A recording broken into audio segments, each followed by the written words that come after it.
Phil Goes to Space, Part 1. Phil worked as a salesperson in a stationery shop.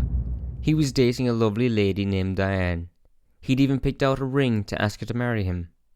Phil was feeling great. He'd just left work and was still in the car park.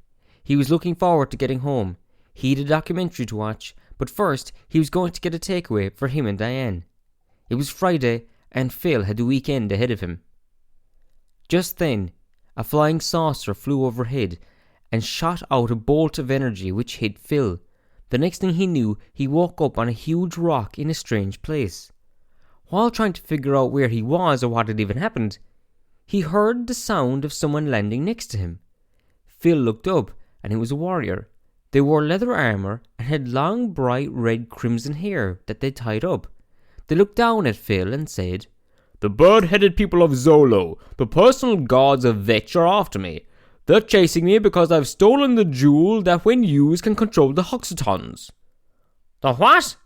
asked Phil, feeling more confused than he'd ever felt before as he laid there.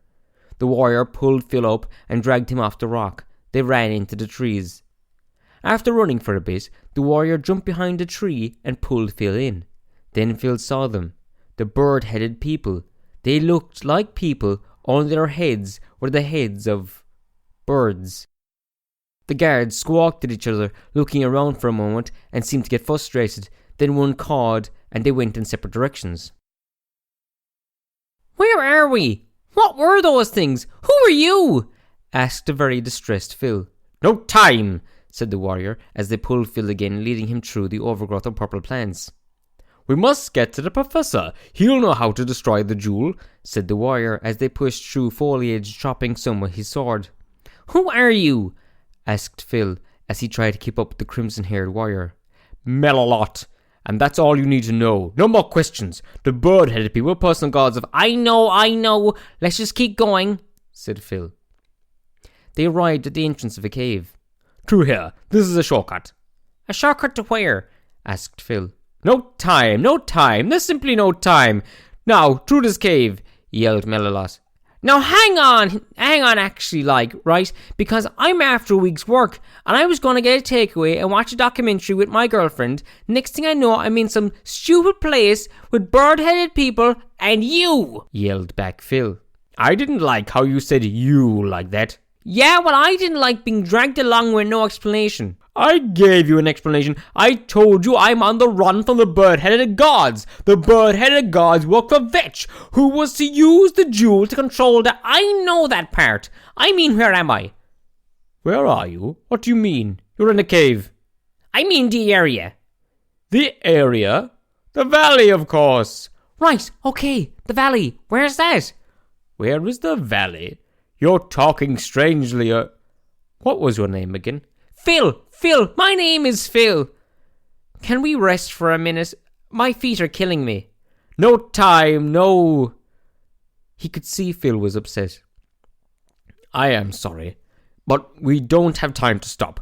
We must keep going. If we stop, those bird-headed gods will catch up with us." "Right, okay, fair enough." They continued on through a series of caves. Then Phil stopped. He wasn't sure, but he thought he heard the sound of a kiss. He looked at Melilot and thought, "This weirdo is blowing kisses." Then he heard another. "Are you blowing kisses or what?" "Are you talking to me?" "Yeah, well, who else would I be talking to? Are you blowing kisses?" "Kisses? Did you say kisses?" "Yeah." "Run!" "What?" "I said run!" "Why?" "Because it's the Smoocher Maximus." "The what?"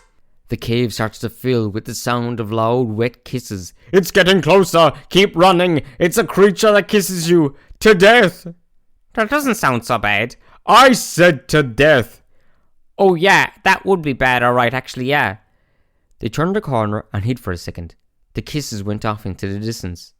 "I think we're safe," said Melilot, catching his breath.